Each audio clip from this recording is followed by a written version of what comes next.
தமிழர்களின் number 1 choice Tamil matrimony.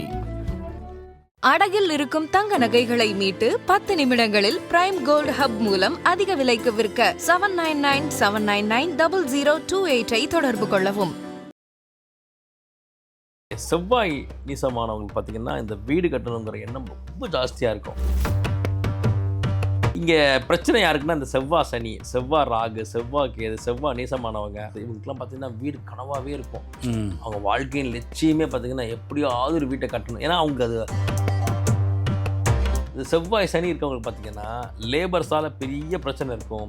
குறிப்பாக வீடு கட்டணும்னு அவங்க ஆரம்பிக்கும் போது கடைசியில் பார்த்தா அந்த இடம் வேற ஒருத்தர் இடமா இருக்கும், இல்லை பார்டர் பிரச்சனை வரும், பக்கத்து வீட்டுக்காரனால வந்து பிரச்சனைகள் வரும். யாருக்கு செவ்வாய் ராகோ, செவ்வாய் கேதோ, செவ்வாய் சனியோ இந்த மாதிரி பிரச்சனைகள் இருக்கோ அவங்க பேரில் சொத்து அமையும் போது கண்டிப்பாக டாக்குமெண்ட் இஷ்யூஸ் வருது, வீடு பிரச்சனையாகுது. உச்சகட்டமாக அந்த வீட்டில் போய் குடியேறினதுக்கப்புறமா நிறைய பிரச்சனைகள் வருது. ஜாதகத்தை பார்த்து தான் நமக்கு எந்த மாதிரி வீடு அமையும் அமையாதுங்கிறத நம்ம குறிப்பிட முடியும். என்னுடைய ஃபேஸ்புக்கில் பார்த்தீங்கன்னா போன வாரம் நான் ஒரு புதுமனை புது விழாவுக்கு நான் போயிருப்பேன். அவர் சொன்ன வார்த்தை தான், சாமி நான் ஓலை குடிசையில் இருந்தேன், நீங்கள் சொன்னீங்க 2 அடுக்கு மாடி வச்ச வீடு கட்டுவேன்னு. சென்னை பக்கத்தில் ரெட் ஹில்ஸில் 2 அடுக்கு மாடி கொண்ட தனி வீட்டை கட்டி அந்த கிரகப்பிரவேசத்துக்கு தான் நான் போய் ஃபோட்டோலாம் எடுத்து ரொம்ப மகிழ்ச்சியாக நான் வந்து என்னோடய ஃபேஸ்புக்கில் பதிவிட்டேன். அகில் சாரா சொல்லி தான் நான் வீடு கட்டினேன், அவருடைய பரிகாரங்களை ஃபாலோ பண்ணி தான் வீடு கட்டினேன்னு அவர் சொல்லும் போது எல்லாமே என்னுடைய குருமார்களுக்கும் என் தாய் தந்தைக்கும்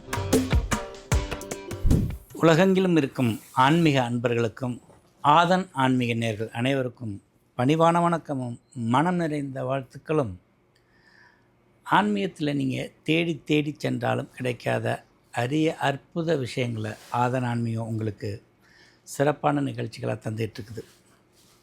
நிறைய ஜோதிடர்கள் வர்றாங்க, ஒரு சிலர் கொஞ்ச நாளில் காணாமல் போயிடுறாங்க, ஒரு சிலர் எப்போயாவது நம்ம பார்த்துருவோமான்னு இயக்கத்தையும் தாக்கத்தையும் ஏற்படுத்துகிறாங்க.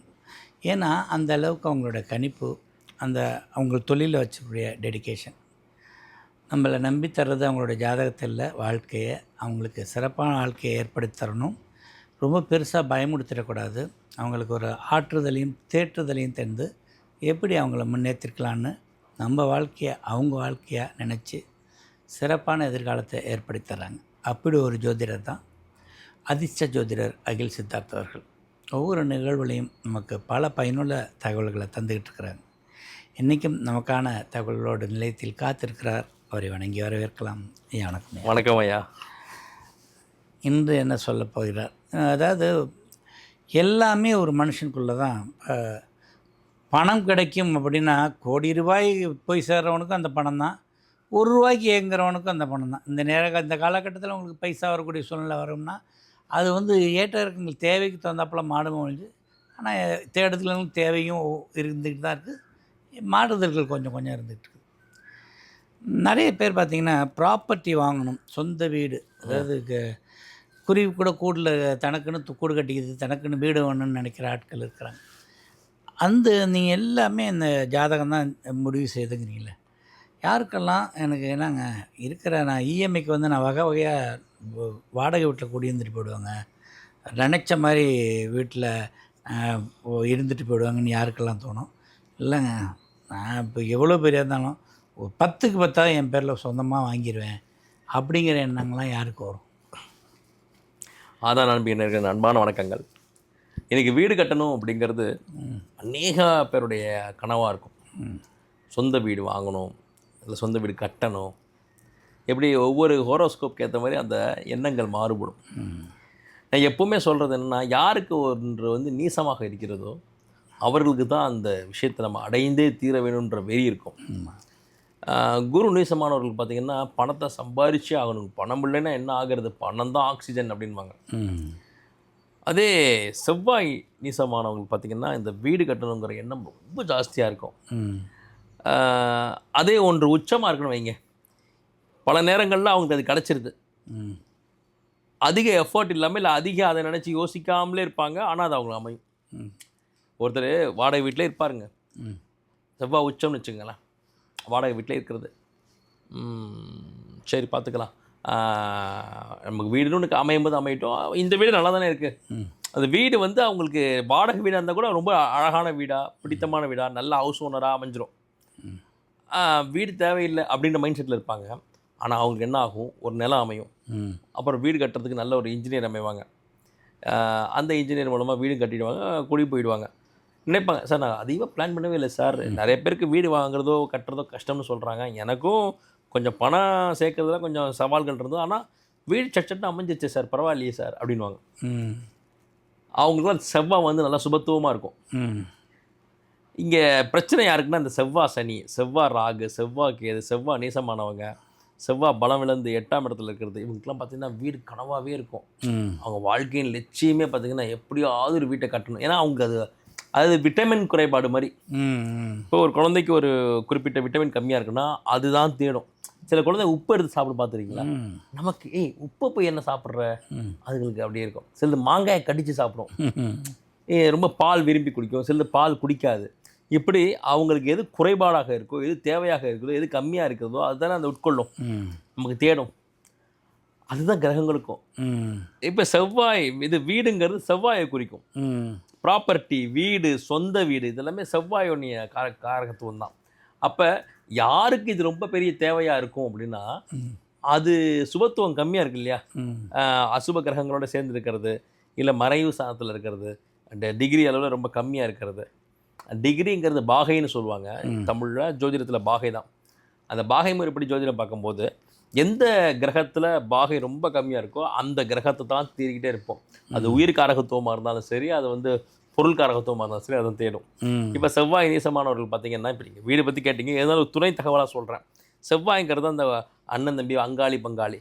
யாருக்கு செவ்வாய் வந்து நீசமாக இருக்கோ, செவ்வாய் மறைவு ஸ்தானத்தில் இருக்கோ, இல்லை செவ்வாய் குறைந்த பாகையில் இருக்குதோ, அவங்க என்ன பண்ணுவாங்க, அந்த அண்ணன் தம்பி உறவு வேணும், அவங்களுக்காக எதனாலும் விட்டு கொடுப்பாங்க.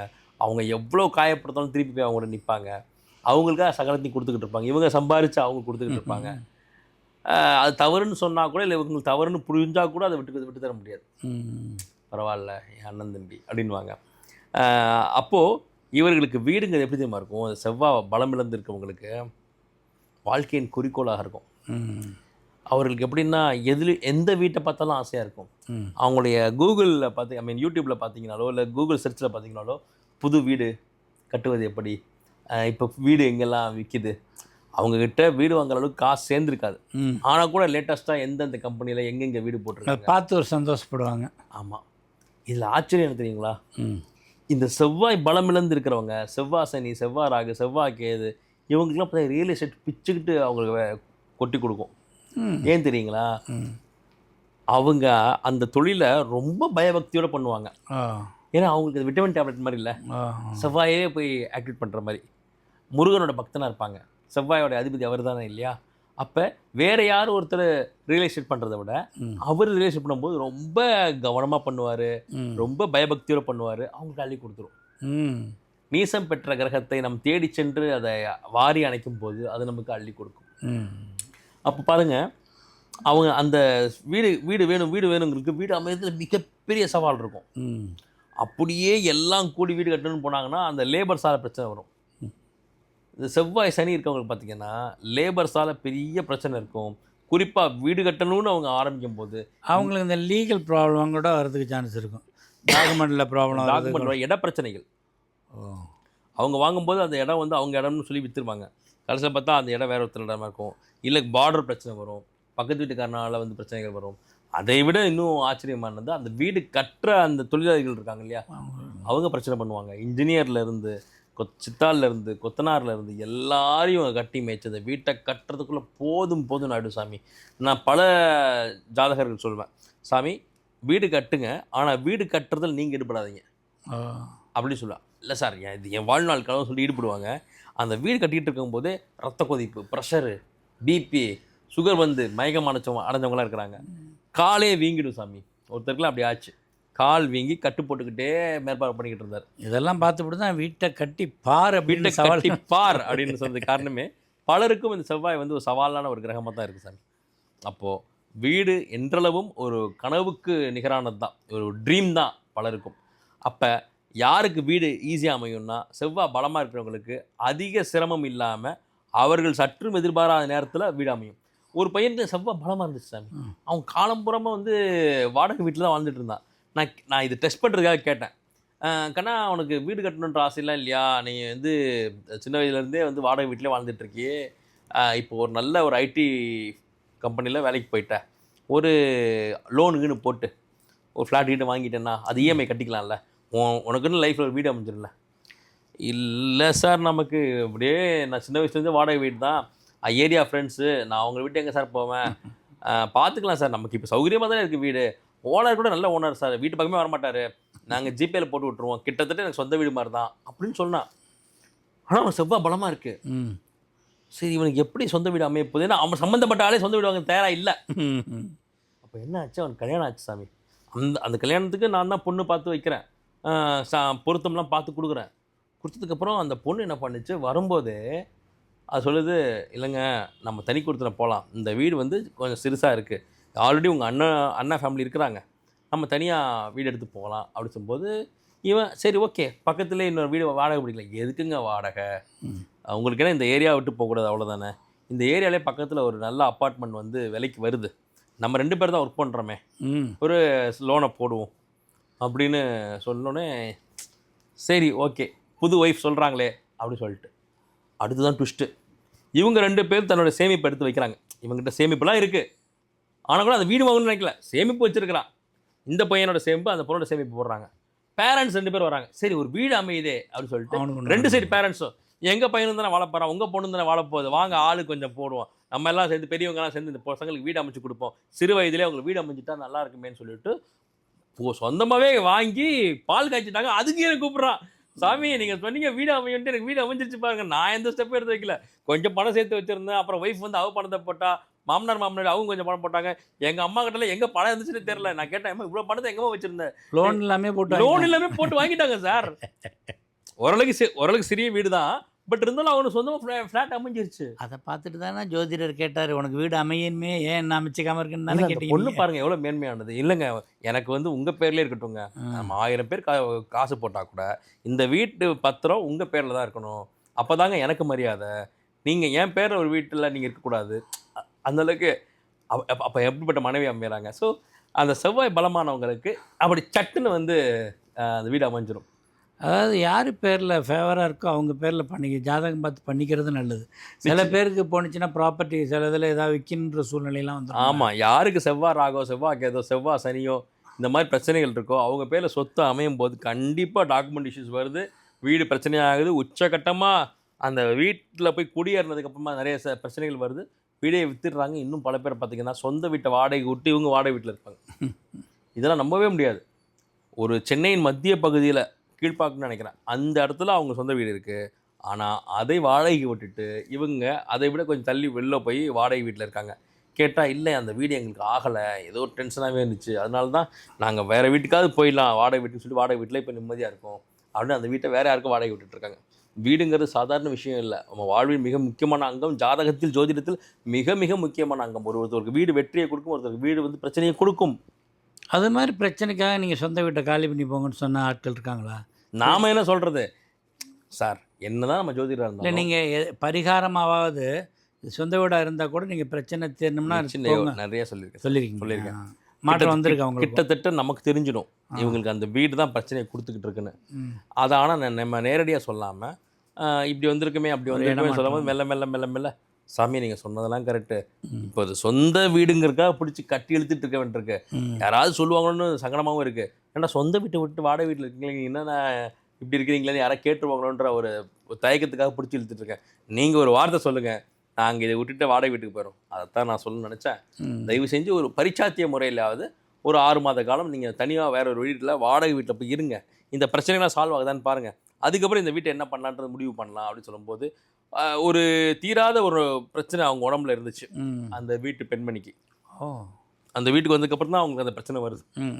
அதுக்கப்புறம் அந்த வீட்டை விட்டு வாடகைக்கு எடுத்துகிட்டு போய் அந்த வீட்டு தங்கும்போது நல்ல மருத்துவர் அமைகிறாங்க, நல்ல மருத்துவமனை அமையுது, அந்த மருந்துகள் வந்து இவங்க உடம்புல சேருது, பிரச்சனை பரிபூர்ணமாக சால்வ் ஆகிடுச்சு, அந்த வீட்டில் அந்த நிம்மதி மறுபடியும் பொங்குச்சு. அதன் பிறகு இந்த வீடு வாடகை வீடு அவங்க ரொம்ப சந்தோஷமாயிடுச்சு. அதுக்கப்புறம் என்ன பண்ண, வாங்கின வீட்டை விற்க வேண்டாம், நீங்கள் அந்த வாடகைக்கு விட்டுக்குங்க, அதில் வருமானம் வரட்டும், அந்த ப்ராப்பர்ட்டி உங்கள்தாவே இருக்கட்டும், அசட்டாக இருந்துட்டு போகுது, உங்கள் குழந்தைக்கு அந்த வீடு செட் ஆகும் பாருங்கள், நாளைக்கு உங்கள் பையனுக்கு அது ஒரு அசட்டாக நீங்கள் எடுத்து கொடுக்கலாம். உங்களுக்கு ஜாதகப்படி நீங்கள் வாடகை வீடு தான் உங்களுக்கு வெற்றி அப்படின்னு சொல்லும்போது உண்மை சார்.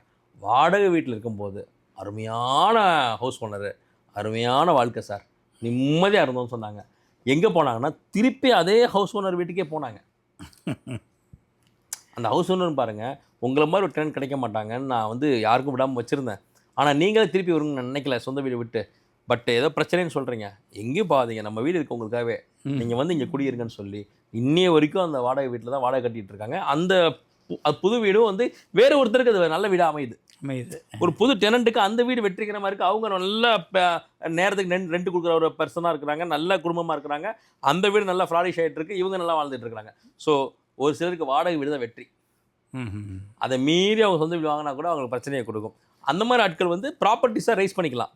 ஒரு வீட்டை வாங்கி அந்த வீட்டை வாடகைக்கு கூட்டுக்கிட்டு ஒரு வாடகை விடுறக்கூடிய கமர்ஷியல் ப்ராப்பர்ட்டியாக அவங்க வாங்கிக்கலாம். சென்னையில் தனி வீடு அப்படிங்கிறது பாசிபிலிட்டிஸ் இல்லை. ஆனால் ஒரு சில ஜாதகத்துக்கு வந்து நீங்கள் ஃப்ளாட்டுக்கு போவோன்னா தனி வீட்டில் இருந்தால் நல்லா இருக்குன்ற மாதிரிலாம் இருக்குது. கண்டிப்பாக இன்றைய தேதியில் பெரும்பான்மை எல்லாருமே ஃப்ளாட் தான் ப்ரிஃபர் பண்ணுறாங்க. ஏன்னா வந்து பாதுகாப்பும் ஆச்சு, நிறைய பொறுப்புகள்லேருந்து நமக்கு விடுதலை உண்டு. தண்ணி அவங்களே போட்டுடுவாங்க, நமக்கு சேஃப்டிக்கு எல்லா மெஷர்ஸ் இருக்கும். நம்ம வந்து அந்த மாதாந்திர சந்தா மட்டும் கட்டினா போதும், மெயின்டெனன்ஸ் கட்டினா மட்டும் போதும் அப்படின்ட்டு. ஒரு சிலருக்கு அது எவ்வளோ தான் பெரிய இருந்தாலும் அது ஃப்ளாட்டு தானே, நம்ம தனி வீடு மாதிரி வராதா, செடி வளர்க்கலாம், அது வளர்க்கலாம், இது வளர்க்கலாம்னு சொல்லிட்டு அந்த மனப்பான்மையை ஆட்சி பண்ணுறதுமே அவங்க ஜாதகம்தான். ஒரு சிலருக்கு இண்டிபெண்டன்ட் ஹவுஸை விற்றுட்டு அந்த காசுக்கு நல்ல பாஷான ஒரு அப்பார்ட்மெண்ட்டில் போய் ஃப்ளாட் வாங்கிட்டு குடியேறினவங்களும் இருக்கிறாங்க. அருமையான பாஷான ஃப்ளாட்டை வாங்கி இருந்துட்டு ஒரு அவுட்டர்லையாவது ஒரு தனி வீடு இதே தான் எக்ஸாக்ட்லி செங்கல்பட்டு தாண்டி கூட ஒரு நல்ல நிலத்தில் வீட்டை கட்டி வாழ்ந்துட மாட்டோமான்னு சொல்லி சிட்டி லிமிட்டில் இருந்த அப்பார்ட்மெண்ட்டை ஃப்ளாட்டை வந்து அவங்க கொடுத்துட்டு அந்த காசு மேற்கொண்டு காசு போட்டு வீடு கட்டி குடி போனவங்களாம் இருக்கிறாங்க. இங்கே எது சிறந்ததுங்கிறத தவிர்த்து அந்த ஜாதகத்துக்கு எது தேவைப்படுதுங்கிறத நம்ம பார்க்கணும். இங்கே எல்லாமே சிறந்தது தான். வாடகை வீட்டிலிருந்து ஓஹோன்னு வாழ்ந்தவங்க நிறைய பேர் இருக்கிறாங்க. ஒரு பிரபலமான நகைச்சுவை நடிகர், அவர் நிறைய சம்பாதிச்சார். ஆனால் அப்போதும் ப்ராப்பர்ட்டிஸாக வாங்கி போட்டாரே தவிர அந்த வாடகை வீட்டை விட்டு போகவே இல்லை தன்னோட இறப்பு வரைக்குமே. ஏன்னா அவர் சின்சியராக பிலீவ் பண்ணார், இந்த வீட்டுக்கு வந்ததுக்கப்புறம் தான் நான் சாதாரணமாக இருந்தேன்னா நிறைய பட வாய்ப்புகள் வந்தது, நான் எதுக்கு இந்த வீட்டை விட்டு போகணும், எல்லா லக்ஸுரியும் நான் இதில் ஏற்படுத்திக்கிறேன், வெளியில் ப்ராப்பர்ட்டிஸ் வாங்கிக்கிறேன். அவர் சென்டிமெண்ட் மட்டும் தானே இல்லை ஹாரோஸ்கோப்? அவருக்கு அவரை பொறுத்த வரைக்கும் அது சென்டிமெண்ட்டு, நம்மளை பொறுத்த வரைக்கும் ஹாரோஸ்கோப் தானே. அவருக்கு நான் ஹாரோஸ்கோப் பார்த்துருக்கிறேன். அதே தான் அவர் பார்க்கும்போது ஆமாம் சாமி உங்களுக்கு ஆக்சுவலி அவர் வாடகை வீட்டில் தான் இருக்காருன்னு எனக்கு சொல்லலை. அவருடைய சம்பாத்தியத்துக்கும் அவருடைய அந்தஸ்துக்கும் ஒரு வாடகை வீட்டில் இருப்பாருன்னு யாராலும் சொல்லவே முடியாது. நான் அந்த வீட்டில் உட்காந்து அவருக்கு ஜாதகம் பார்க்குறேன், சாமி இது உங்களுக்கு வாடகை வீடு தான் ஒர்க் அவுட் ஆகும், சப்போஸ் சொந்த வீடாக இருந்தால் நீங்கள் வாடகை வீட்டுக்கு போயிடுறது தான் பெஸ்ட்டு, இல்லை இந்த வீடே உங்களுக்கு வாடகை வீடாக இருக்கக்கூடிய வாய்ப்பு தான் அதிகமாக இருக்குது. ஏன்னா நீங்கள் ஒரு வாடகை வீட்டில் இருந்தால் மட்டும்தான் நீங்கள் வந்து உங்கள் துறையில் இவ்வளோ பெரிய தூரத்துக்கு வர முடியும்னு எந்திரிச்சு கை கொடுத்தார். தம்பி இந்த வீட்டுடைய அமைப்பை பார்த்தோ இல்லை என்னுடைய அந்தஸ்தை பார்த்தோ நீங்கள் வாடகை வீட்டில் இருப்பீங்கன்னு சொல்லவே முடியாது. நிறைய பேர் வந்து கேட்பாங்க, ஊனவ சார் நான் ஆமான்னு சொல்லிடுவேன். ஏன்னா இல்லை வாடகை வீடு சொன்னால் நம்ப போகிறது கிடையாது. ஏன்னு கேட்பான், இவ்வளோ காசு வச்சுட்டு ஏன் வாடகை வீட்டில் இருக்கீங்க? ஆமாம், அவர் வீட்டில் பார்த்தீங்கன்னா ஒரே அறையில் 4 ஏசி இருக்கும். அப்போது ஒரு வாடகை வீட்டில் வந்து இத்தனை ஏசி போடணும்னா பர்மிஷன்லாம் கொடுக்கணும் அப்படிலாம். அப்போ ஒரு ரூம் ஒரு ஹால்லே இத்தனை ஏசி போட்டிருக்காருன்னா ஓன் ஹவுஸ் தான் இருக்கும், ஓன் ஹவுஸ் மாதிரியே இருக்கும் சாமி. அப்போ எனக்கு இந்த அளவுக்கு சுதந்திரத்தை கொடுத்த ஹவுஸ் ஓனர் எனக்கு அமைஞ்சிருக்கிறாரு, நான் ஏன் இதை விட்டு போகணும் அப்படிங்கிறது அவரோட வாதம். ஸோ உங்களுடைய ஜாதகம் காட்டி கொடுத்துரும், நீங்கள் சொந்த வீட்டில் இருக்கீங்களா வாடகை வீட்டில் இருக்கீங்களா, உங்களுக்கு சொந்த வீடு ஒர்க் அவுட் ஆகுமா, வாடகை வீட்டு ஒர்க் அவுட் ஆகுமா. சார் இதை விட வெளிநாடு, இந்த ஜாதகம் நான் தான் பார்த்தேன், வெளிநாட்டில் இருக்காங்க சார், ஓன் ஹவுஸ் வாங்கியிருக்காங்க, அங்கே ஒர்க் அவுட் ஆகலை, அவங்க குழந்தைங்களுக்கு மிகப்பெரிய பிரச்சனைகள் வந்து, சார் இந்த வீட்டை விற்கிறதா என்னன்னு சொல்லுங்கள் சார்னு சொல்லி ஃபோன் பண்ணி, தயவு செஞ்சு வீட்டை விற்கிறீங்களோ இல்லையா அது அதுக்கு அடுத்த விஷயம், ஜஸ்ட்டு நீங்கள் வேறு இடத்துக்கு நீங்கள் ட்ரான்ஸ்ஃபர் ஆகி போங்க, ஒரு இடம் மாற்றத்தை நீங்கள் ஏற்படுத்திக்கங்க, வாடகை வீட்டுக்கு போங்க, முதல்ல வாடகை கட்டுங்க. வாடகைங்கிறது பரிகாரமா? அப்போ அவங்க சொன்னான், இது நம்ம சொன்னாலும் அவங்க ஒத்துக்கணும்ல. அவங்க சொல்கிறாங்க, உண்மை சார் வாடகை கட்டும்போது சந்தோஷமாக இருந்தோம் சார், அழகாக அவர் வாங்கிக்குவார், நாங்களும் கொடுப்போம், நிம்மதியாக இருந்துச்சு. எப்படா இந்த வீட்டை வாங்கினோமோ அப்போ இருந்து என் குழந்தைக்கு பிரச்சனை வந்தது சார், இன்னி வரைக்கும் இந்த பிரச்சனை போகலன்னு சொல்லி அதன் பிறகு அவங்கள நான் சொன்னதை ஏற்றுக்கிட்டு இப்போது ஒரு புது வீடு பார்த்துட்ருக்காங்க. அவங்க பார்க்க ஆரம்பித்த அந்த குறைந்த நேரத்துலேயே இந்த குழந்தை வந்து கொஞ்சம் நிம்மதியாக தூங்க ஆரம்பிச்சிருக்கா. அப்போ இந்த வீட்டு விட்டு வேறு வீட்டுக்கு அவங்களுக்கு கவனம் மாறும்போது இங்கே குழந்தைக்கு வந்து நல்ல தூங்காமலே இருந்த குழந்தை தூங்க ஆரம்பிச்சிட்டாங்க. அதுக்குண்டான மாற்றங்களை ஏற்படுத்த ஆரம்பிச்சிருச்சு. ஆமாம், ஆயத்த பணிகள்லேயே வந்து இங்கே பிரசன்னம் வேலை செஞ்சிச்சு. இதான் விஷயம். வாழ்கின்ற வாழ்க்கையை வசிக்கின்ற வீடு சொல்லும், வசிக்கின்ற வீட்டை ஜாதகம் சொல்லிவிடும் என்ன மாதிரியான வீடுங்கிறத. ஆமாம், ஜாதகத்தை பார்த்து தான் நமக்கு எந்த மாதிரி வீடு அமையும் அமையாதுங்கிறத நம்ம குறிப்பிட முடியும். என்னுடைய ஃபேஸ்புக்கில் பார்த்தீங்கன்னா போன வாரம் நான் ஒரு புதுமனை புது விழாவுக்கு நான் போயிருப்பேன். அவர் சொன்ன வார்த்தை தான், சாமி நான் ஓலை குடிசையில் இருந்தேன், நீங்கள் சொன்னீங்க 2 அடுக்கு மாடி வச்ச வீடு கட்டுவேன்னு. சாமி நான் குடிசையில் இருக்கேன்றேன், நீங்கள் வீடு கட்டுவேன், அது மாடி வீடு கட்டுவேன்னு சொல்கிறீங்க, எப்படி நடக்கும்? ஏன்னா அவர் நிறைய விஷயங்கள் செஞ்சு இழந்த மனுஷன்தான். நீங்கள் இத்தனை விஷயத்தை இழந்திருக்கீங்க, இழந்தது நீங்கள் தானே, இப்போ கண்டிப்பாக மீட்க போகிறது நீங்கள் தான் சொல்லி அவர் சொல்லி இந்த 1.5 வருஷத்தில் மீட்டு நிஜமாகவே சென்னை பக்கத்தில் ரெட் ஹில்ஸில் 2 அடுக்கு மாடி கொண்ட தனி வீட்டை கட்டி அந்த கிரகப்பிரவேசத்துக்கு தான் நான் போய் ஃபோட்டோலாம் எடுத்து ரொம்ப மகிழ்ச்சியாக நான் வந்து என்னோடய ஃபேஸ்புக்கில் பதிவேற்றேன். அதுவும் அவர் வந்து அகில் சாரா சொல்லி தான் நான் வீடு கட்டினேன், அவருடைய பரிகாரங்களை ஃபாலோ பண்ணி தான் வீடு கட்டினேன்னு அவர் சொல்லும் போது எல்லாமே என்னுடைய குருமார்களுக்கும் என் தாய் தந்தைக்கும் என்னுடைய தெய்வங்களுக்கும் தான் நன்றி சொல்லிக்கிட்டே இருந்தேன். இந்த மாதிரியான ஒரு அன்புலாம் வந்து வேறு துறைகளில் கிடைக்குமான்னு எனக்கு தெரியலை. இந்த துறை எனக்கு கொடுத்த மிகப்பெரிய ஒரு பாக்கியமாக நான் நினைக்கிறேன். ரொம்ப சிறப்பு சார். இதுபோல் நிறைய பேரை 2 மாடி அடுக்கில் தங்க வைக்கணும், உங்களுடைய வார்த்தை பலன் தரணும். மிக்க நன்றிங்க. நன்றிங்கய்யா. வேகமாக விஷயங்களை தேடுவோம், வெறித்தனமாக தேடுவோம், இதை நான் அடைஞ்சே தீருவேன்றோம். ஒரு ஜாதகரை ஜோதிடர்கிட்ட போய் இது எனக்கு கிடைக்குமா, எப்போ கிடைக்கும், எப்படி கிடைக்குன்னு கேட்டுக்கிட்டிங்கன்னா உங்களுடைய ஸ்பீடை கம்மி பண்ணிக்கலாம், ஜாஸ்தி பண்ணிக்கலாம், கரெக்டாக பண்ணிக்கலாம். அதை கரெக்டாக பண்ணி தர்றது தான் ஒரு ஜோதிடருடைய வேலை. இப்போ செய்யுங்க, இப்படி செய்யுங்க, இந்தந்த வகையில் செய்யுங்க, இப்போ கிடைக்கும் பாருங்கன்னு சொல்லுவார். இல்லை இதை விடுங்க, இதை விட்டுட்டு வேறு இடத்துக்கு போங்க, அப்போ ஜெயிப்பீங்க பாருங்கன்னு சொல்லுவாங்க. மிகச்சரியான ஜோதிடரை பிடிப்போம், வாழ்க்கையில் வெற்றி அடைவோம். மீண்டும் இதே போன்ற பயனுள்ள நிகழ்ச்சியில் மீண்டும் சந்திப்போம். அதுவரை நன்றி, வணக்கம். அதிர்ஷ்ட ஜோதிடர் அகில் சித்தார்த் அவர்களிடம் ஜோதிட ஆலோசனை பெற வேண்டுமா? 9566662742 என்ற எண்ணிற்கு உங்கள் பெயர் மற்றும் தாங்கள் இப்பொழுது வசிக்கும் ஊர் இந்த 2ஐயும் டைப் செய்து அனுப்பவும். உங்களுக்கு வாட்ஸ்அப் மூலம் மட்டுமே உங்களுக்கான பதிவு மற்றும் ஆலோசனை பற்றிய விவரங்கள் அனுப்பப்படும்.